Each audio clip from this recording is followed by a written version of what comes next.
Creating a new sales channel should be relatively easy.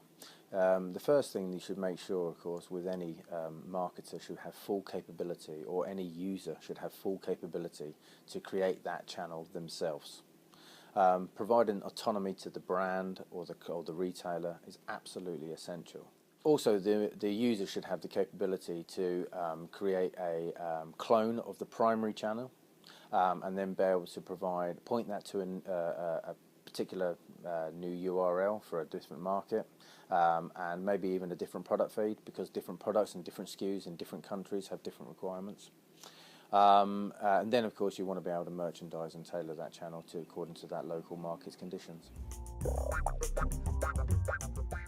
Every new sales channel that you're creating and you're growing with regards to your brand and your presence should only be about 1/10 of the cost of what your primary channel should cost you.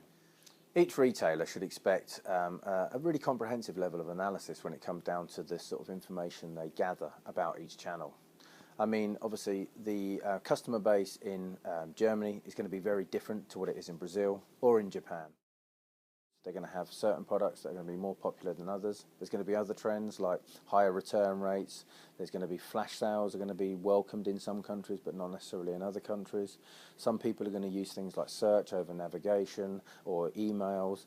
You really need to have a very, very, very clear picture of how that client base is behaving in order to be able to leverage it fully. And that's not only just across the different devices, but it's also across your whole catalogue. It's about every SKU, every category, and every single product that you actually want to promote as that brand in that market. Language is arguably one of the biggest challenges for retailers. It's probably one of the first things that they actually discuss and decide how they're going to manage. The content on your site firstly needs to be translated, and there's plenty of good translation vendors out there that can manage that. Also, information within your product feed might need to be managed and translated into that local language. Again, the same companies could provide that service. But it's the dynamic content. It's having the capability to manage dynamic content in a multi-language way.